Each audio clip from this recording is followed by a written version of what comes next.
Hello, good evening. कैसे हैं आप सब? आई होप कि आप सब अच्छे होंगे। मैं सुप्रिया स्वागत करती हूँ अपने YouTube channel learn with Supriya पे। जैसा कि आप लोग को पता है कि आज एक न्यूज़ वायरल हो रही थी जो थंबनेल पे आप लोग अभी देख चुके होंगे, और मेरे सामने ये खुला है पीडीएफ कि मुख्य सेविका वालों के लिए बुरी खबर है। सेविका की पूरी भर्ती से स्टे लग गया है। संविदा कर्मियों ने भर्ती में अपनी प्राथमिकता पाने के लिए पूरी भर्ती पर स्टे ले लिया है। अब यह भर्ती तभी क्लियर होगी जब स्टे हटेगा। तो ये न्यूज़ है।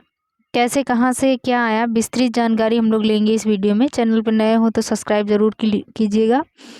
और देखते हैं ये जो है कब से चल रहा था और ये केस कब का है और कहाँ तक पहुँचा है। हम लोग स्टेटस देखेंगे और कैसे क्या है, आइए देखते हैं, डिटेलिंग इसकी जानते हैं। मुख्य सेविकाओं की भर्ती मामले में सरकार से जवाब तलब। ये जो है काफ़ी पुराना है, दिसंबर 2022 का मामला है। ये कोर्ट में गया था। अब मैं पढ़ूंगी, आप लोग इसको ध्यान से देखिएगा। इलाहाबाद हाई कोर्ट ने मुख्य सेविकाओं की भर्ती मामले में राज्य सरकार से जवाब तलब किया है। कोर्ट ने कहा है कि संयुक्त सचिव बाल विकास एवं पुष्टाहार के स्तर के अधिकारी का जवाबी हलफनामा दाखिल किया जाए।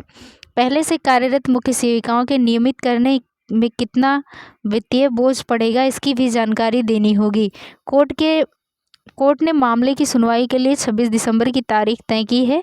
यह आदेश न्यायमूर्ति संगीता चंद्रा ने अनीता सिंह व 75 अन्य की केस पर सुनवाई करते हुए दिया है। याचियों का तर्क था कि वे 2003 से बतौर मुख्य सेविका काम कर रही हैं। 2018 में नियमितीकरण के कारण के लिए उन्होंने निदेशक बाल विकास एवं पुष्टाहार के समक्ष प्रत्यावेदन किया था। निदेशक ने उसे शासन के समक्ष भेज दिया था, लेकिन शासन ने अभी तक कोई निर्णय नहीं लिया है। शासन ने मुख्य सेविकाओं के 2693 पदों पर नई भर्ती के लिए विज्ञापन निकाला है, जिसमें 126 पदों पर बतौर मुख्य सेविका काम कर रही याचिकाओं के पद भी शामिल हैं।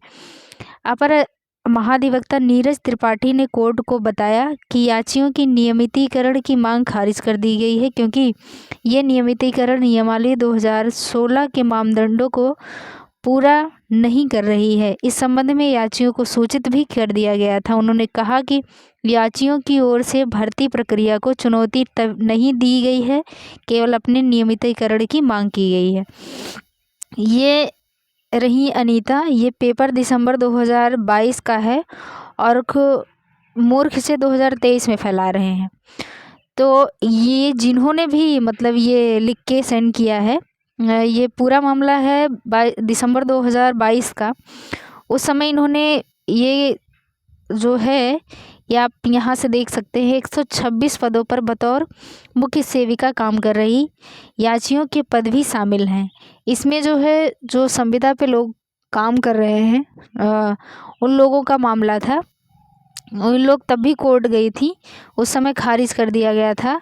और ये लोग जो है, अब जैसे कि मान लीजिए उस टाइम इन्होंने अपना जो भी था गई थी कोर्ट।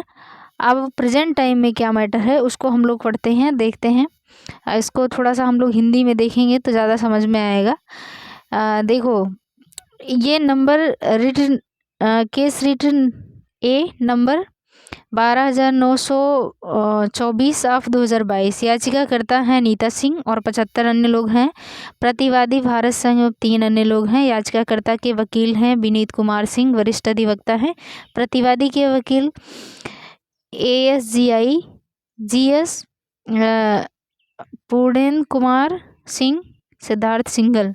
पिछली तारीख को एक विस्तृत आदेश पारित किया गया था, जिसमें विद्वान अतिरिक्त महाधिवक्ता श्री नीरज त्रिपाठी को राज्य सरकार और केंद्र सरकार के विभिन्न प्राधिकारियों के प्रपत्र को न्यायालय के समक्ष रखने की आवश्यकता थी। देखिए, ये वही बात थी 2022 वाली। दिसंबर 2022 में जब बच्चियां कोर्ट गई थी तब की बात ये कह रहा है के समक्ष रखने की आवश्यकता थी, जिन पर चर्चा की गई थी और दूसरे पैराग्राफ में संदर्भित किया गया था। आदेश देना अपर महाधिवक्ता की ओर से किए गए अनुरोध पर स्थगन तो दे दिया गया था, लेकिन यह स्पष्ट कर दिया गया था कि अगली तारीख पर मामला स्थगित नहीं किया जाएगा। दूसरा है आज विद्वान अधिवक्ता श्री शैलेंद्र सिंह श्री नीरज त्रिपाठी का संक्षिप्त विवरण रखते हुए विद्वान अतिरिक्त महाधिवक्ता ने इस आधार पर आगे स्थगन की प्रार्थना की कि श्री त्रिपाठी स्टेशन से बाहर हैं। याचिकाकर्ताओं की ओर से उपस्थित विद्वान वरिष्ठ वकील श्री एच.एन. सिंह श्री विनीत कुमार सिंह की सहायता से याचिकाकर्ता के विद्वान वकील का कहना है कि यदि मुख्य सेविका की रिक्तियों के संबंध में यूपी अधीनस्थ सेवा चयन आयोग द्वारा परिणाम घोषित किया जाता है तो याचिकाकर्ताओं का हित खतरे में पड़ जाएगा। ये उस टाइम वो लोग गई तो थी, लेकिन उस टाइम उन लोग की याचिका खारिज हो गई थी।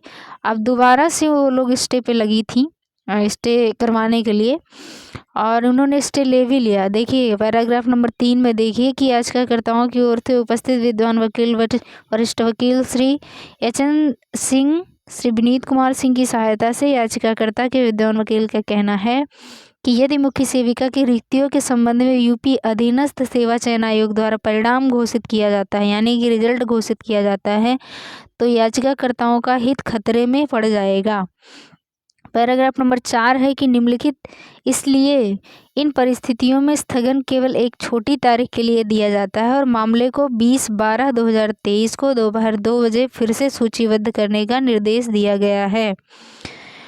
और 5वां पैराग्राफ है कि इस बीच इस न्यायालय द्वारा पारित अंतिम आदेश और आगे चौथे प्रतिवादी अर्थात यूपी अधीनस्थ सेवा चयन आयोग यूपी के संबंध में अनुपालन हलफनामा दायर किया जाएगा। लखनऊ में विज्ञापन के अनुसार मुख्य सेविका पद के लिए हुए चयन के संबंध में परिणाम घोषित नहीं किया जाएगा। यानी कि 13 दिसंबर को स्टे इन लोगों ने लिया था। आप डेट देख सकते हैं। ये आर्डर पारित किया गया था 13 दिसंबर 2023 को।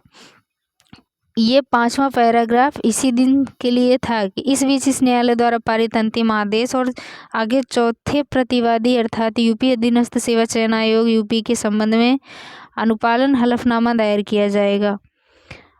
हलफनामा मांगा गया है। लखनऊ में विज्ञापन के अनुसार मुख्य सेविका पद के लिए हुए चयन के संबंध में परिणाम घोषित नहीं किया जाएगा। वे 13 से 20 के बीच में था, नहीं तो अब तक हम लोग की आंसर की आ गई होती।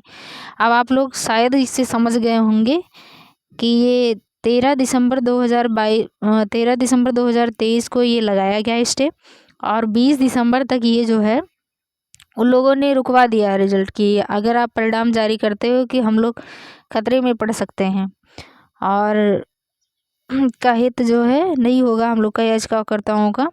और आगे ये जो है इसलिए इन परिस्थितियों में स्थगन केवल एक छोटी तारीख के लिए दिया जाता है। ये बहुत दिन के लिए नहीं था, ये 13 से लेके 20 के बीच में ही था। इसलिए इन परिस्थितियों में स्थगन केवल एक छोटी तारीख के लिए दिया जाता है और मामले को 20/12/2023 को दोपहर 2 बजे फिर से सूचीबद्ध के लिए निर्देश दिया जाता है। यानी कि आज फिर से इसकी सुनवाई होगी। यानी कि 13 से 20 के बीच में ये रिजल्ट नहीं जारी करने के लिए कहा गया था।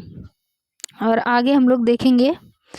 और अभी आप लोग सोच रहे होंगे कि केस कहाँ तक पहुँचा है। देखिए ये 2:39 हो रहा है और इसको एक बार देखा गया तो ऐसा पाया गया कि अभी इसमें कुछ दिखा नहीं रहा है।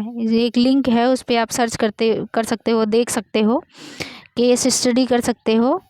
और इसमें केस नंबर डालना होता है, केस टाइप डालना होता है, नंबर डालना होता है, केस ईयर डालना होता है, फिर ये कैप्चा भर के आप देख सकते हैं। तो हम लोगों ने भरा था, इसको चेक हुआ तो ये निकल के सामने आया है।